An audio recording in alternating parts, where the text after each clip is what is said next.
हमारा channel allrounder Rajput subscribe करें, like करें, शेयर करें। आज हम आपको मोहम्मद बिन कासिम रहमतुल्लाह अलैह के बारे में बताते हैं। हिंदुस्तान के पश्चिमी किनारों की अहम बंदरगाहों और सरानदीप टापू के साथ एक लंबे समय से अरबों के तिजारती संबंध चले आ रहे थे। सरानदीप मौजूदा श्रीलंका या सीलोन। अज्ञानता के ज़माने में कुछ अरब व्यापारी सरानदीप में आबाद हो गए थे और जब अरब में एक नए दीन की चर्चा होने लगी तो यह दीन इन व्यापारियों को अपने बाप दादा के धर्म को छोड़ने पर आमादा न कर सका। लेकिन ईरानियों और रोमियों के मुकाबले में अरबों की शानदार विजयों की खबर सुनकर उनकी कौमी रग फड़क उठी। ईरान अरब के मुकाबले में एक सभ्य देश समझा जाता था, इसलिए हिंदुस्तान के बाजारों में अरब के मुकाबले ईरान की चीज़ों की अधिक मांग थी। इसके अलावा हिंदुस्तान के शासक ईरान को एक ताकतवर पड़ोसी ख्याल करते थे और अरबों के मुकाबले में ईरानी व्यापारियों को अधिक इज्जत की निगाह से देखा जाता था। अगर शाम से कोई काफिला आ जाता तो रूम के प्राचीन रोब से हिंदुस्तानी दबकर उन्हें भी अरबों से अधिक रियायतें देते। लेकिन हज़रत अबू बकर सिद्दीक रज़ी अल्लाह अन्हु और हज़रत उमर रज़ी अल्लाह अन्हु की शानदार जीत ने अरबों के पड़ोसी देशों के नागरिकों की सोच को बदल दिया।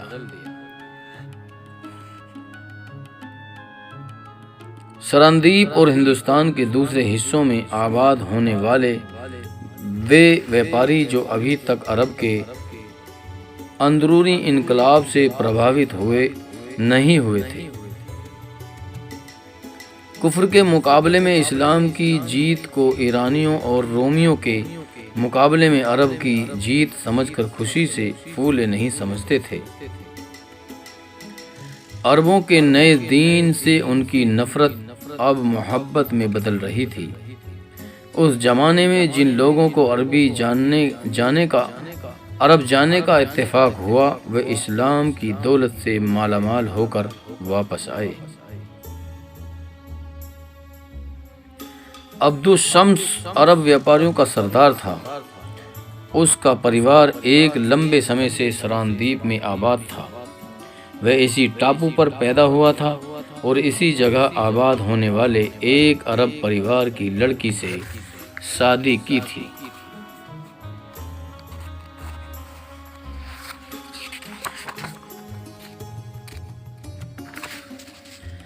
जवानी से बुढ़ापे तक उसके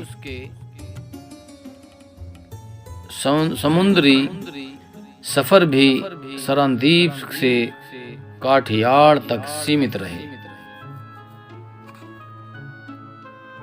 उसे यह भी पता न था कि अरब में उसके परिवार के दूसरे लोग कौन हैं और किस जगह रहते हैं। दूसरे अरबों की तरह वह भी मादरे वतन के साथ उस वक्त दिलचस्पी लेने लगा जब यरमौक और कादिशिया में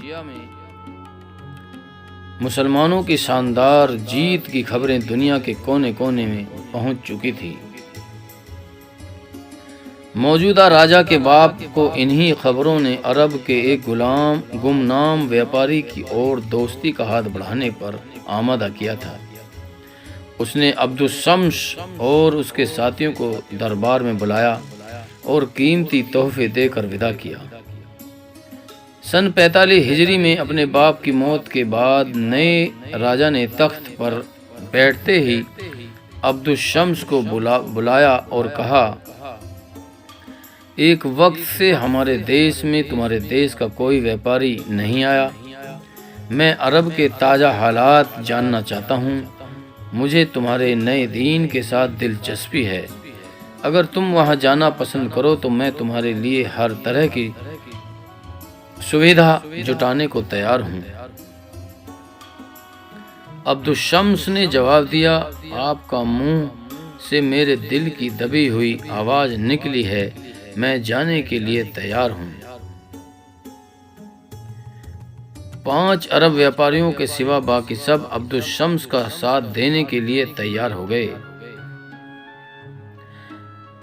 10 दिन बाद बंदरगाह पर एक जहाज खड़ा था और अरब अपने बाल बच्चों से विदा हो रहे थे। अब्दुशम्स की पत्नी मर चुकी थी। उसने सीने पर पत्थर रखकर अपनी इकलौती बेटी को अलविदा कहा।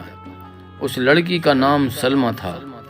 शहर में कोई ऐसा न था जो उसे सबसे हसीन व सुंदरता का उच्च स्तर न मानता हो।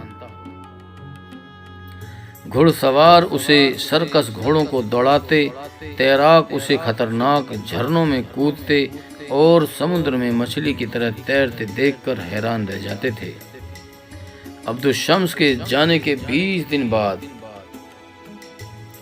काठियावाड़ के व्यापारियों का एक जहाज बंदरगाह पर ठहरा और अब्दुशम्स व उसके 2 साथियों ने उतर कर यह खबर सुनाई कि उनका जहाज और दूसरे साथी समुद्र की लहरों का शिकार हो चुके हैं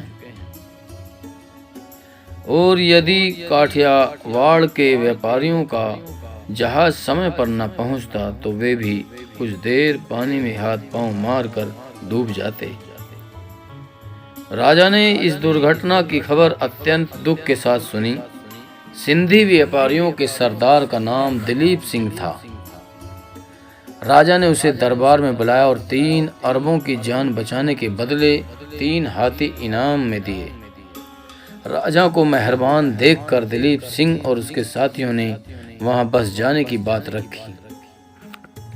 राजा ने खुशी खुशी उनकी यह बात मंजूर कर ली और शाही खजाने से उनके लिए मकान बनवाए।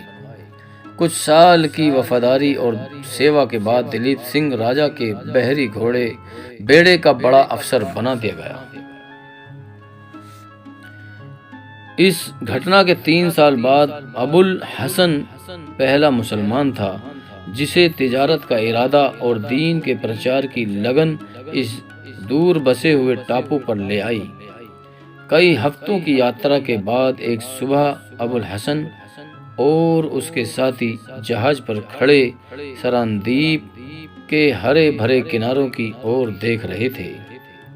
बंदरगाह के पास मर्द, औरतें और बच्चे किश्तियों पर सवार होकर और कुछ तैरते हुए लोग जहाज के स्वागत के लिए आए।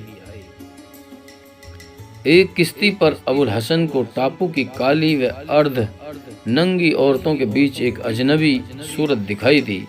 उसका रंग सुर्ख सफेद और चेहरा मेहरा टापू के दूसरे वासियों से बहुत अलग था। दूसरी किश्तियों से पहले जहाज के नजदीक पहुंचने के लिए वह अपनी किश्ती पर खड़ी 2 स्वस्थ मल्लाहों को जो किश्ती के चप्पू चला रहे थे डांट डपट रही थी। यह किश्ती सारी किश्तियों को पीछे छोड़ती हुई जहाज के साथ लगी। लड़की ने अबुल हसन की ओर देखा और उसने बेबाक निगाहों का जवाब देने के बजाय मुंह दूसरी ओर फेर लिया। अबुल हसन के साथियों को भी औरतों का अर्धनंगा लिबास पसंद न आया।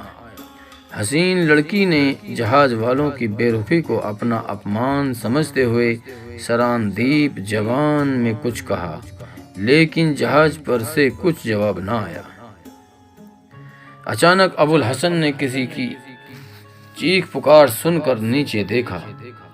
किश्ती से 8-10 गज की दूरी पर वही सुंदर लड़की पानी में डुबकी खा रही थी और किश्ती वाले उसकी चीख पुकार के बावजूद बड़ी लापरवाही से उसकी ओर देख रहे थे।